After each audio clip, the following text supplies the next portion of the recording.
Ladies and gentlemen, good day and welcome to the Northern Arc Capital Q4 FY26 earnings conference call hosted by Motilal Oswal Financial Services Limited. As a reminder, all participant lines will be in the listen-only mode, and there will be an opportunity for you to ask questions after the presentation concludes. Should you need assistance during this conference, please signal an operator by pressing star then zero on your touchtone phone. Please note that this conference is being recorded. I now hand the conference over to Mr. Abhijit Tibrewal from Motilal Oswal Financial Services. Thank you, and over to you, sir. Yes, thank you, Dorwin. Good evening, everyone. I am Abhijit Tibrewal from Motilal Oswal, and it is our pleasure to welcome you all to this earnings call. Thank you very much for joining us for the Northern Arc Capital call to discuss their Q4 FY26 earnings. To discuss the company's earnings, I am pleased to welcome Mr. Ashish Mehrotra, Managing Director and Chief Executive Officer, Mr. Atul Tibrewal, Chief Financial Officer, Mr. Partha Sarthi Ralabandi, Group Risk Officer and Governance Head, and Mr. Chetan Parmar, Head Investor Relations. On behalf of Motilal Oswal, we thank the senior management and the Investor Relations team of Northern Arc Capital for giving us this opportunity to host them today. I now invite Mr. Mehrotra for his opening remarks, post which we will open the floor for a Q&A. With that, over to you, sir. Hey, thank you, Abhijit. Thank you for the kind introduction. Good evening, everyone, and I'm really delighted to welcome all of you today evening. I know it's a little late in the evening to discuss Northern Arc's performance for the quarter ending 31st March 2026. I'm also joined by my colleague, as Abhijit said earlier, by Atul Tibrewal, our CFO, Partha Sarthi Ralabandi, our Group Risk and Governance Head, Jigar Setha, Strategy Head, and Chetan Parmar, Head of Investor Relationship. I think fair to start the call saying over the last 15 years, Northern Arc has very successfully navigated the multiple macroeconomic challenges, including COVID, geopolitical disruption, MFI over-leveraging cycles, evolving regulatory landscape. Despite these headwinds, Northern Arc has demonstrated strong resilience, delivering consistent growth both in terms of business and profitability. Our assets under management has grown over the last 5 years at a CAGR of about 26%, taking us to the milestone of 16,594 as on 31st of March. Led by multifold growth in our direct-to-business segment, whose contribution increased from 19% going back to FY21 to about 59% in FY26. This shift has been given us almost 380 basis points of expansion in our net interest margin from 5.6% to 9.4% in FY26. Importantly, this growth has remained disciplined, quality-led, with NPA consistently maintained below 1%. This disciplined, risk-calibrated AUM growth has translated into strong earnings performance, with profit after tax on a 5-year average grown at about CAGR of 43% to about 406 crores on a full-year basis in FY26. Underscoring the resilience, scalability, and profitability of our stated business model. Coming to 2026, this year was dynamic, marked by tailwinds and headwinds, with regulatory development was supportive and macroeconomic challenges and gradually improving credit environment ensure that we traded with caution. Amidst of this backdrop, I'm very pleased to announce that we continued to build on the momentum which Northern Arc Capital reporting highest ever quarterly profit of 133 crores, taking our overall profit to about 406 crores respectively.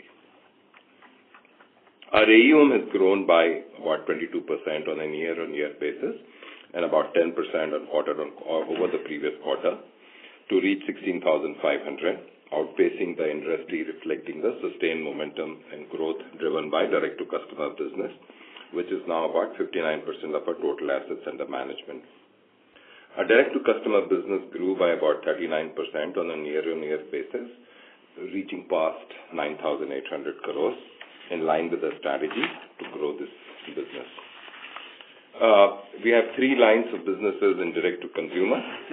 One is the consumer finance business, which continued the sustained growth driven by the demand in the consumption. The AUM has grown to now about 5,000 crores plus. During the quarter, we added few more partners, further strengthening our distribution capabilities. 70% of our customers are repeat customers, which demonstrate powerful proof of underwriting quality and customer stickiness on our platform. As a company, we remain focused on gathering risk-adjusted yield of approximately 15% and above in this business, which is reflected in a consistent performance over the last 3 years at about 6. Additionally, much-needed regulatory clarity on availing FLDG benefit while computing ECL provisions on digital lending is expected to provide stability in business profitability. Some of you may recollect that last year, March, we had to take extraordinary provision. With the clarity coming on 4th of February, this now puts the business on a very, very strong footing. The household consumption in India nearly doubled from 2.4 trillion during 2014 to 2024, growing at a faster pace than the major economies such as China, United States, and so on. This growth has been driven by the rising middle class, demographic advantages, increasing digital and financial inclusion, and rapid evolution of e-commerce and retail ecosystem. Our sense is that the household consumption is further expected to reach about 3.4 trillion by 2030, creating significant credit opportunities across the consumer consumption ecosystem. The second line of business and direct to customer is lending to MSME. Our MSME business continues to be a growth engine for Northern Arc, with portfolio growing at about 43% on year-on-year basis, currently at ending 31st March 26 at 3,691. The growth is being driven by expansion of physical footprint, including additional of 70 new branches during FY26 and improved productivity across existing branches. The portfolio quality continued to strengthen, with ex-bucket collection efficiency improving from 97.8% in September 25 to 98.8% in December 25, further to 99.4% in March 26. Improving collection coupled with 100% registered mortgage structures for our loan against property ensure we continue to build a very strong loan against property business for the small businesses, targeting the smaller businesses. While credit supply to MSME sector has increased meaningfully, the segment still faces an addressable credit gap of nearly 24%, estimated to be about 30 lakh crores. Given this large untapped opportunity, our continued investment in distribution, talent, infrastructure, technology will position us well to deliver disciplined, risk-calibrated growth in MSME segment over the coming quarters and years. The third line of business is rural finance. We recorded highest ever quarterly disbursement of about 305 crores in Q4, reflecting strong 17% quarter-on-quarter growth. As you will recollect, we had slowed down this disbursal over the last few quarters. As a consequence of that, our assets under management grew by about 8% to about 1,000 crores. During this quarter, we expanded our footprint with addition of 64 branches, taking a rural network to about 342 branches. Again, here we've seen a significant improvement in collection efficiency. Our expected collection efficiency continued to show a consistent improvement, increasing from 98.7% in September 25 to 99.4% in December 25 and further improved to 99.6% in March 26. Some of you will recollect that states like Karnataka, where collection efficiency was impacted by ordinance issued in Feb 25, has also improved from 94.5% to about 99.5%. The credit cost have consistently improved quarter on quarter to reach 1.3% in Q4 26, with full year credit costs declining from 6.7 to 4.9 in FY26. The GNPA remained negligible at about 4 basis points as of March 26. Additionally, it's good, I must reiterate that 84% of our MFI book is covered under CGFMU, providing strong risk protection. The continued investment in branch expansion and sustained improvement in collection efficiency with higher CGFMU coverage provide us with confidence to scale this business in a calibrated and prudent manner as we go forward. And further, it's important for me to highlight and reiterate 100% of our rural loans are underwritten using our proprietary scorecard called NewScore, and that gives us a lot more edge in ensuring that we have right selection metrics of customers. Moving on to our credit solution business, we continue to benefit from strong, loyal, expanding base of about 365 originating partners whom we work with. More importantly, the quality of above network remained robust. And fair to highlight, the 90% of our partners are rated BBB and above, reflecting their credit strength and underwriting discipline. More importantly, our partners have healthy balance sheet with approximately 95% having capital adequacy of more than 20%, providing resilient, supportive, and sustainable growth across the credit ecosystem in India. A fee-based business is a key differentiator for Northern Arc. That complements our lending operations within the credit solution platform. Our placement volume for FY26 was about 11,800 crores, with placement fee growing to about 22% year-on-year to about 31 crores. Further, our credit funds assets under management is about 3,000 crores, which garnered the fee of about 38 crores in FY26. This performance underscores our strategic focus in building a comprehensive credit solution ecosystem, leveraging capital light and stream along with the balance sheet lending model. The company continued to place strong emphasis on credit risk management and leverage AI and machine learning driven underwriting model, which complemented by a continuous field monitoring. Over the years, we've built a robust data ecosystem comprising of 550 million data points, enabling development of 300 plus underwriting model across our businesses. Our risk framework is further strengthened by a dedicated team of 100 plus professionals. In addition to centralized technology-led monitoring, a risk undertakes on-ground visit of nearly 25% of districts where we and our partner operate each year, providing valuable insights in local market dynamics and emerging risk.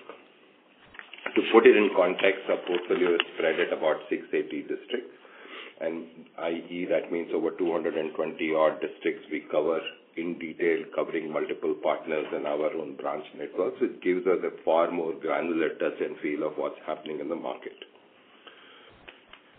Company also follows a conservative provisioning policy, 100% provisions on consumer or all unsecured loans on 90 plus days past due. While this approach may lead to relatively higher near-term credit costs compared to peers, it materially reduces the carry-forward delinquent pool and lowers further provisioning requirements. These initiatives have resulted in resilient and well-diversified loan book with net NPA consistently being maintained below 1% over the years.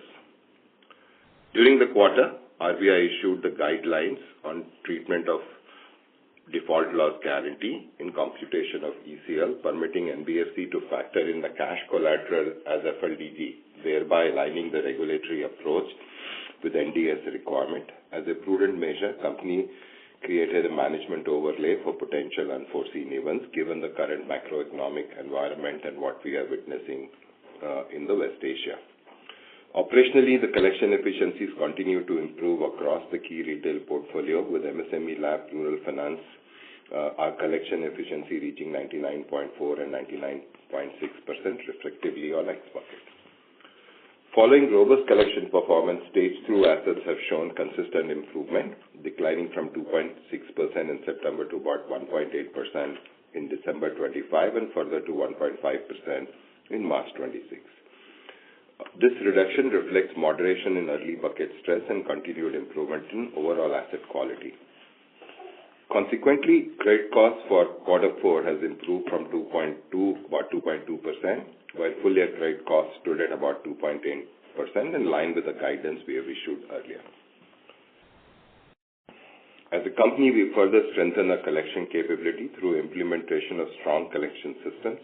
Platform enhances collection tracking, improves field force productivity, and enables sharper delinquency monitoring and support data-driven recovery strategies.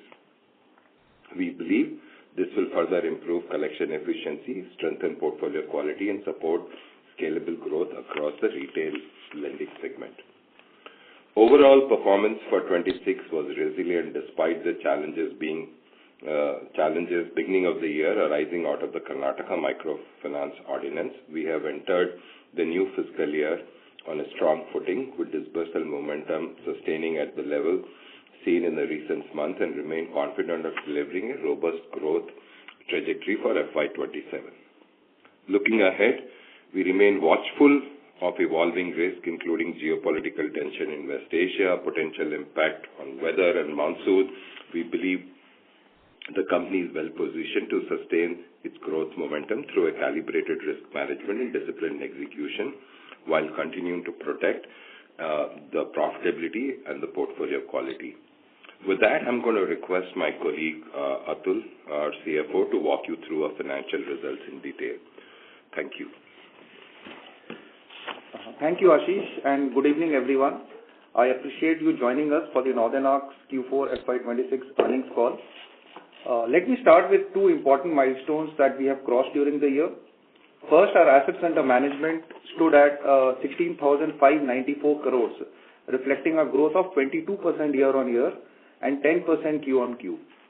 Secondly, we have crossed PAT of rupees 400 crores in FY26. So within the AUM mix, the direct-to-customer business contributed 59%, with MSME finance at 22%, consumer finance at about 30%, and MFI at 6%. The net interest income for Q4 FY26, the net interest income grew by 21% YOY to 387 crores. For FY26, NII grew by 20% YOY to 1376 crores, and NIMs improved by 25 basis points year-on-year to 9.4%. The cost of funds for FY26 decreased by 48 basis points year-on-year to 8.5%. Cost for Q4 FY26 was at 8.5%. The incremental cost of fund for Q4 was at around 8.6%. The net revenue, including the fee income for FY26, grew 19% YOY to 1,484 crores, and for Q4 FY26 grew by 18% YOY to 414 crores. Our OPEX ratio for FY26 and Q4 FY26 was flat at 3.6 and 3.7% respectively. We have added 66 branches and merged 2 branches during the quarter. Pre-provisioning operating profit for FY26 grew by 21% YOY to 956 crores.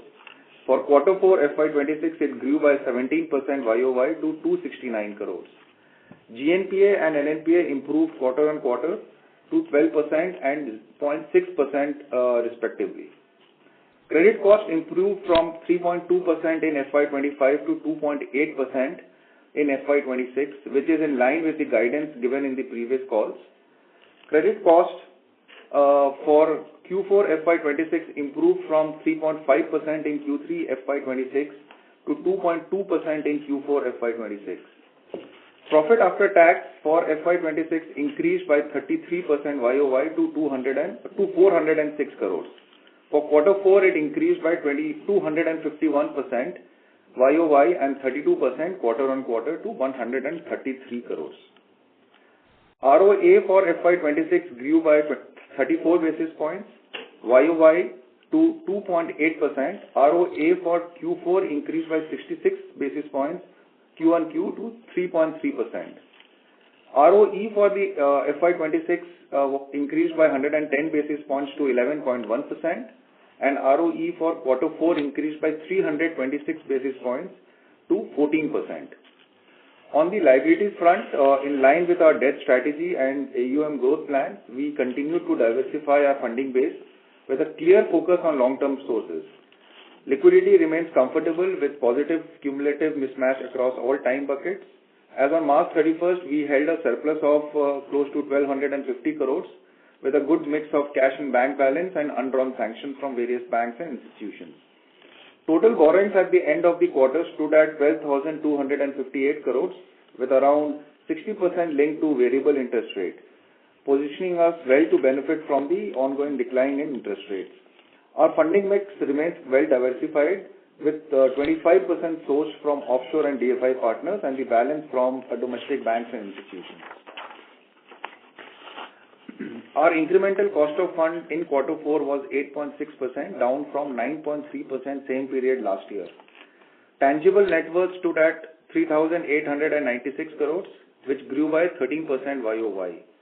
So we have strengthened the balance sheet materially. Our debt equity ratio improved from 3.9x in March 24 to 3.1x as of March 26. Capital adequacy remains quite strong at 22.6%, well above the regulatory requirement, giving us ample headroom to grow the balance sheet over the next 2 to 3 years. Thank you so much, and we now open for Q&A. Thank you very much. We will now begin the question and answer session. Anyone who wishes to ask a question may press star and 1 on their touchtone telephone. If you wish to remove yourself from the question queue, you may press star and 2. Participants are requested to please use handsets while asking a question. Ladies and gentlemen, we will now wait for a moment while the question queue assembles.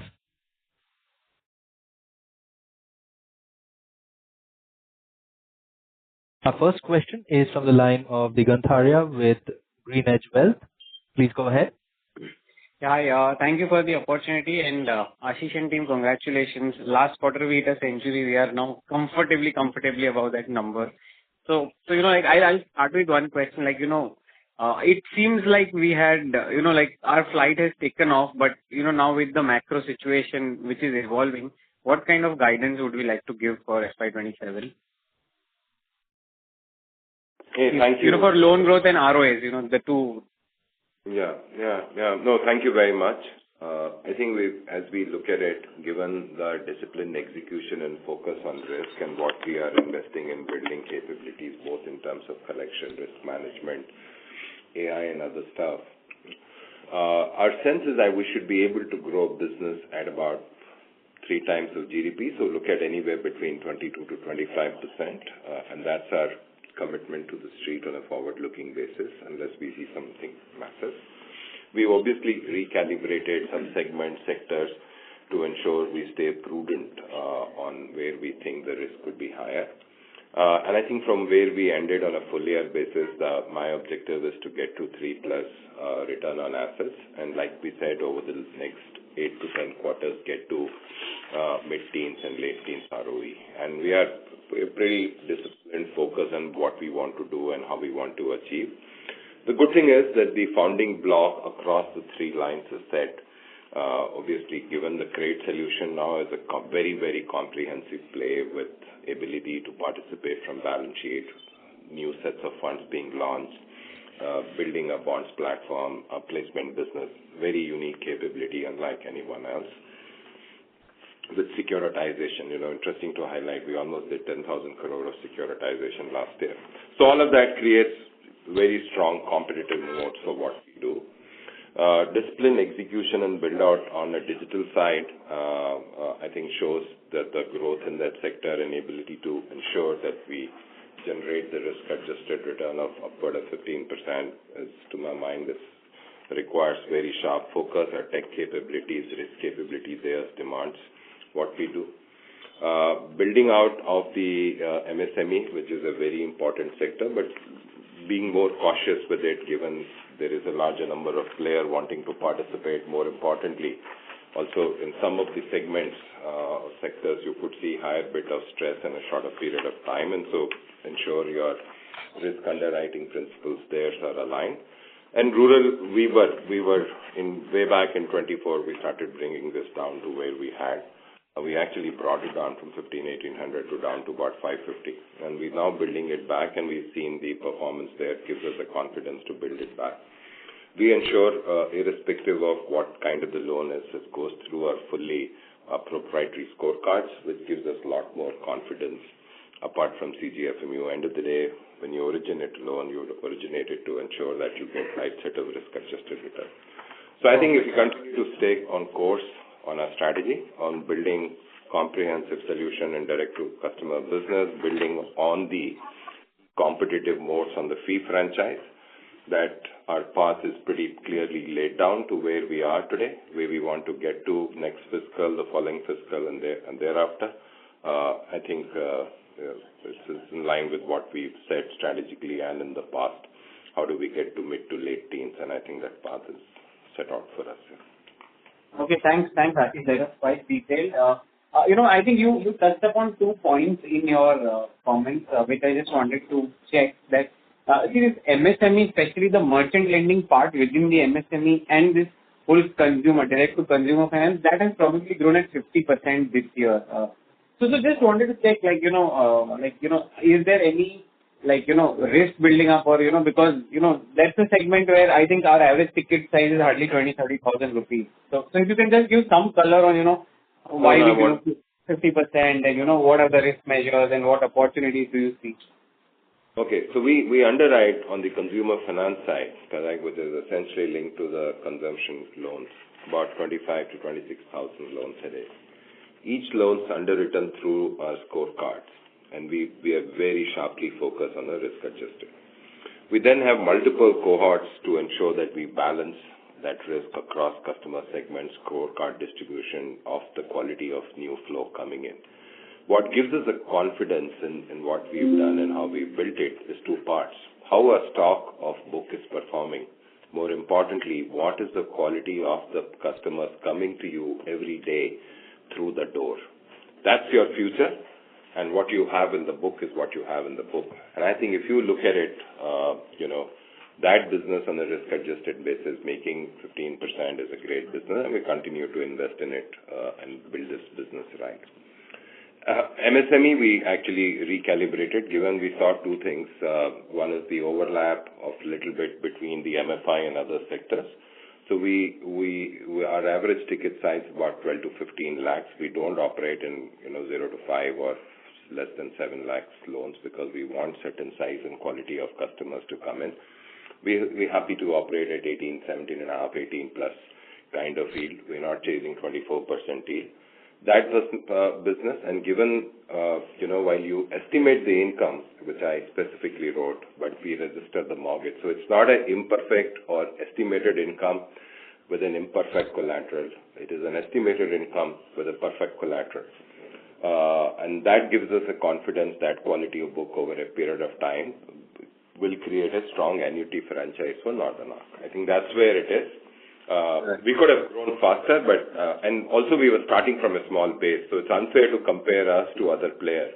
All this business collectively is about 9,500 crores, 9,800 crores. So when you start from a smaller base, your growth numbers look higher, but in reality is the market is huge, and we have to ensure we stay focused, both in terms of our risk principles and how do we connect, engage with our customers. I think those are 2 big pieces.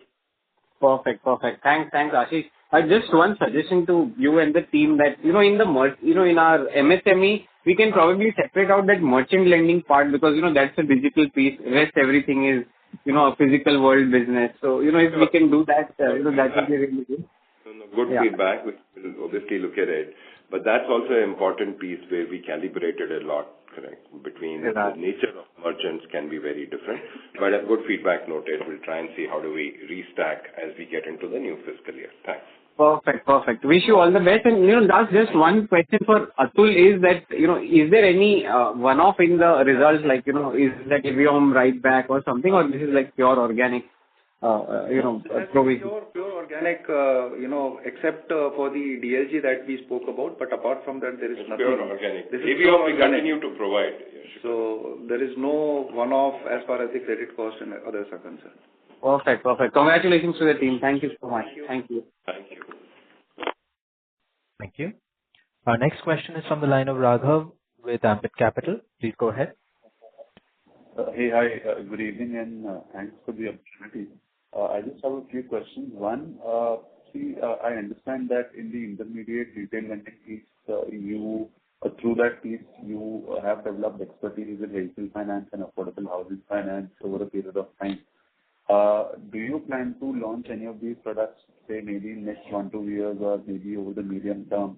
If not these, then do you have plans to launch any other new product, in addition to MSME, MFI, and consumer finance that you're doing already, which could help you which would build on your retail lending? So that's my first question. No, thanks. It's a relevant question. Obviously, two things will happen. In consumer finance, we'll try and bring more capabilities to create a convenient financing solution. Thereby, if customers is transacting and needs a financing solution, we're working with partners can provide that financing solution directly. The second, on the current network of branch, we can obviously do affordable housing. We want to ensure that the LAP, current loan against property business, reach a certain size and scale, and then we can open that product.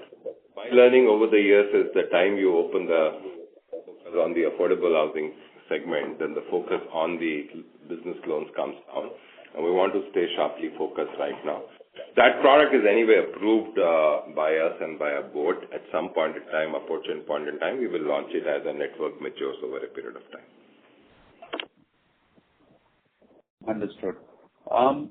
The other question is that your ECL coverage overall, or even if I look at on a stage-wise basis, has been coming down. How should one read that? Why is that happening? Sorry, why don't I get Partha talk about it? Yeah. As you would have heard, the Reserve Bank of RBI has amended the guidelines to provide the benefit of DLG that is available on our portfolio to take in the financials. We did get some benefit from that, because of which the expected losses which are covered by the FLDG, which in the end anyway would not have been a credit loss to us, is something that we didn't have to the ECL required for that portfolio has come down. As the mix of that in stage 2 assets is pretty high. So basically these are 31 to 90 day sort of DPD loans, which were actually backed by the FLDG that is available for that portfolio. However, the benefit of that was not available earlier. Post the RBI guideline which came in February 26, we could take benefit of that, because of which optically the ECL coverage has come down for the stage 2. However, this benefit was always available to us, and the credit losses in any way would not have come to us. But this, so your ECL coverage is 12%. You're seeing the reduction from 24% from the December quarter is because of the RBI guidelines. But say even when I look at or compare this with what you had in 24 or 25, may not be 25 because that's when the guidelines came, but if I compare it to 24, then it's lower, right? And even on stage 3, the coverage has been coming down. Ideally, I don't think that the RBI guidelines would impact stage 3. Please correct me if I'm wrong, but yeah, that is where I wanted to understand as to why the ECL 3 coverage has been coming down, and why is stage 2 lower than even FY24 levels. Again, stage 2 is lower because of the mix change. Stage 2 in 23-24 was not really coming from the proportion of the portfolios covered by FLDG much lower, because of which the requirement for ECL was higher at that period of time. For a period of time, more than almost 50% of the portfolio that is now in stages, that is 31 to 90 DPD, is covered by FLDG, because of which the ECL requirement has now come down with the RBI guidelines. Coming to stage 3, again, the earlier what we had as stage 3 assets were unsecured. Now the mix has changed, and now whatever we are carrying as stage 3 assets are mainly coming from MSME secured, where obviously you get the benefit of the collateral that is available, because of which the ECL coverage requirement for that is much lower. Understood. And just to confirm, I think Ashish mentioned mid to high teens ROE in 7 to 8 quarters, right? So you could be looking at a 15 to 18% range in next 2 years. Is that a fair assumption? But 8 to 10 quarters, yes, that's the target. Okay. Yeah, in about 2.5 years, you should be looking at about 15 to 18% ROE. 15 to 17. Okay, sure. That was all from my side. Thanks a lot for answering my question. Thank you. Thank you. Ladies and gentlemen, in order that the management is able to address questions from all participants in the queue, we request you to please restrict yourselves to 2 questions only. You may rejoin the queue if you have any further questions. Our next question is from the line of Chintan Shah from ICICI Securities. Please go ahead. Thank you for the opportunity and congratulations on a very strong set of numbers. Now the credit cost has been quite a... Sorry to interrupt, Chintan, but your line is bad. Congratulations on the quarter, on the very strong set of numbers, and thank you for the opportunity. So firstly, on the credit cost, so it has declined quite meaningfully in this quarter, and we ended the year around 2.8%. So what kind of number are we targeting for FY27? And just for clarification, this credit cost of 2.8% is now the net credit cost after adjusting for the FLDG provision. That's the first question. Number one, the overall year credit cost of 2.8% is after adjusting for the FLDG benefit. And going forward also, we would expect the credit cost to be in the range of 2.7 to 2.8%. That is what is the planned projection. And on the borrowing speed, so now in cost of funds I've seen quite a sharp decline in this year. It is now at 8.7 versus 9.3 last year. But probably now with the rate cut pause, do we expect this to bottom out or is further moderation expected in the coming quarters as well? Abdul, please. So Chintan, in our past calls, we have been, mentioning that we have been doing a lot of variable interest rate borrowings. But I think for the last one quarter, we have seen the interest rate bottoming out, and that's the reason we have been adding more and more fixed rate. So in fact, our share of the fixed rate has now gone up from around 30% to around 40% of our overall borrowing. So we are doing more NCDs, we are doing more ECB transactions in the last 4 quarters. Market has been tough. We have seen liquidity tighten. We have seen the GSEC rates going up by close to 50 basis points. We have also seen the hedge cost going up significantly over the last couple of months. But I think in spite of that, we have been able to maintain our cost of borrowings, quite effectively. We have borrowed close to around 8,000 crores during the year. Our borrowing is now almost at 12,900 crores. But definitely we are seeing the interest rate, bottoming out, and a couple of quarters, I think now we should see the RBI also, increasing rates. We have also not seen too much of transmission happened from the RBI, from the banking sector post the reduction of the repo rates by the RBI. So I think overall this has been a good year for us as far as the treasury management is concerned. We have brought down the cost of fund incrementally from 9.3% last year to 8.7%, and on the overall book our cost of fund has come down by 50 basis points. But from FY27 perspective, do we expect some moderation in the margins given the rise in the cost of funds, or will that be set off by the benefit on the... I think we will definitely not see a reduction in the cost of fund, but we will be able to hold on to the numbers that we have demonstrated this year. So maybe we will not see any further reduction, but I think 8.5 to 8.6% is something we'll be able to hold.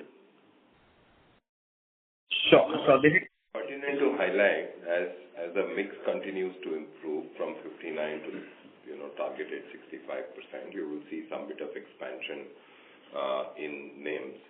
More importantly, as we see the MFI and other markets stabilizing and resurrecting, and that's what we're seeing in our portfolio. I also see it gives us a lot more tailwinds in our placement business and other fee lines. And so, I will be fairly bullish and as we look at these things unfolding, assuming that the current West Asia crisis get resolved over this quarter and so on. because the underlying portfolio on MFI, which used to be large part of our credit solution business, also will give us a much needed tailwind. So this is very helpful. Thank you and all the best for the future quarter. Thank you. Abhidan. Thank you. Our next question is from the line of Pawan Kumar from Edelweiss. Please go ahead. Ashish, Chetan, everyone, thank you so much for the opportunity and really great set of results. Hope I'm audible. Yeah, thank you. Yeah. So across the parameters that you have given guidance on meeting 60% D2C or the 3% ROA across the parameters, you have done like a tremendous job. So congrats on that. So couple of questions on the credit cost front, right? So last year when the RBI regulation has come in, we had to make an additional provision of 80 crores on the FLDG. But this year the reversal is only 25 crores or 29 crores. And so why is the number so much lower this year compared to whatever write back that we could get last year? That's one part. Second part is, if I adjust for that and the additional provision that you have made, the actual credit cost this quarter is only 50 crores. Is that understanding correct? Okay. Right. Atul Partha, you want to walk the math? But before you go, I think the way we look at it, in the last March to 30th when this notice happened with regards to DLG using that benefit, our position was that as an abundant caution we're creating this reserve. We knew at some point in time with regards to the regulation, the interpretation will get clarified over a period of time, which happened. If you adjust for that, I think we will hold to 2.7 to 2.8. And Partha, you might want to walk through, or Atul, you might want to walk through the film math so that there is a clarity around it. Just a few clarifications. Number one is the 29 crores number that you are seeing is only for the Q4, not the full year number. Second is the 80 crores was the requirement at that point of time, and the amount of provision that we took in Q4 of 25 was 68 crores. Adjusted for all this, the credit cost without the overlay and adjusted for all this would have been closer to around 120 crores, which would have been much closer to the 3%, 2.9 to 3%, which we would have otherwise got. So this quarter number would have been 120 crores approximately. No, but I think you need to adjust for what you took as one time because there and now this clarity exists. So that's why we think on a steady state forward looking, we should be able to hold 2.7, 2.8. Got it, sir. And in one of the questions earlier, you have mentioned that most of the credit cost in MSME is coming from the secured LAP. And earlier in the presentation... Not really. No. What I mentioned is that the stage 3 asset, because we have our accounting policy is to write off the unsecured retail loans at 90 DPD. The asset build up in stage 3 happens to be the MSME secured, because of which the ECL requirement for that is low. Understood. So earlier on a quarterly basis, you used to give credit cost by segment. This year, this quarter in the presentation, I see it for the full year. But I don't know if I'm not seeing it, but I can't see the quarterly. Okay, it'd be great if you can give it on the quarterly basis as well. That would be, and one last thing, on the MSME LAP, I know you mentioned that you are not seeing any impact from the war or the conflict-related issues. But how are you seeing going forward, like in terms of the credit quality piece and in terms of disbursement ramp up? Yeah, that's it from my end. So the potential conflicted, let's call the entire MSME universe, and between gas, petrol, farm, chemicals, pesticide, farm, correct? All of that is less than 2% of our book. And obviously, like I said in my early comment, that we've also calibrated it from Feb onwards, from the advent of this event, across whether it was financing the merchants, whether it is secured lending, whether it is. So I think that gives us a confidence saying why we remain calibrated in terms of the way we go about building asset. Stay very sharply focused on the quality of book. Got it. Thank you. All the best. I'll come back in the queue. Thanks. Thank you. Our next question is from the line of Kaushik Agarwal from Haitong. Please go ahead. Yeah. Hi, sir. Thank you for the opportunity. Hope I am audible. Sir, you're audible. You may proceed. Yeah.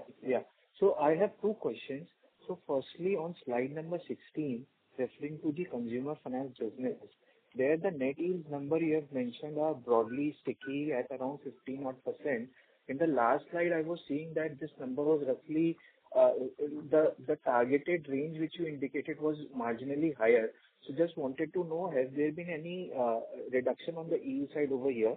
Second piece on the consumer finance business only, what I wanted to understand is from the partners which you have mentioned, there are roughly 28 partners. So anything if you can mention around the color if there is any concentrated exposure towards any particular partner. Like I wanted to understand whether the book is reasonably diversified or not. And if you can mention something on the asset quality piece as well. And then the second question is on the borrowing side. So on the borrowing mix, I can see that from December to March quarter, you have your borrowing mix from the banking channel has gone down. This seems to be slightly counterintuitive because broadly the market yields have moved up. So, and even on the banking data, when we see that lending towards NBFCs have actually gone up. So what's the strategy in terms of raising money from the borrowing side and on the cost of fund side? If you can broadly give some color on these two questions. Oh, yes, sure. We've always said that the risk-adjusted yield on the consumer finance book will hover between 15 to 16%. If you refer to some of the previous conversation and my original comment, we continue to calibrate where we, in a customer selection, the way we select and underwrite each customer which comes in through the door. But consciously over the last, if I look at it over the last 24 months, few things we've consciously avoided and, actually brought it down to almost zero. One is the short term. We want to ensure a little bit of sticky for 15, 18 months kind of a book rather than short-term book, which we thought, gives us higher yield but also comes with a higher cost. The second, we've also put a cap on the end APR given our reputation for nature of business we do. So obviously we let go of some segments which we thought may not be long-term accretive in line with the Northern Arc values and principles. I think on the liability side, I'm going to ask Atul to talk, but it's a very interesting answer. You should hear from him. So, to Chintan's question, I had actually answered that we have been increasing our share of fixed rate instruments because we believe that the interest rate has bottomed out. So in the last few months, we have been doing more of capital market issuances and also a lot of offshore borrowing, which both of them have a fixed rate, interest rate. So our share has gone up as far as the fixed rate is concerned, and the bank borrowings have also come down. So the bank borrowings used to be close to 52% of my total borrowing in March 25. This has consciously come down to around 45% as we speak in March 26. So I think we should be quite okay with a lower bank borrowing and lower dependency on bank borrowing, and rather we would like to diversify more on the offshore, which has been going up for us, as well as on the capital market. We have also been able to do a lot of transactions under the securitization route, especially the PTC transactions, and I think diversification will be key going forward as well.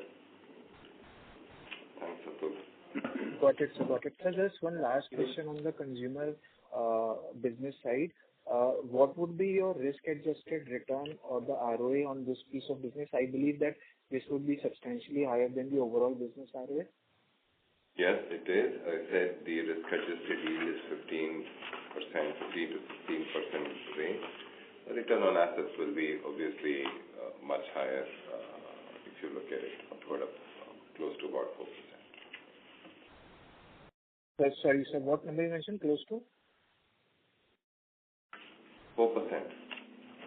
Okay. Thank you so much, sir. That's it from my side. Thank you.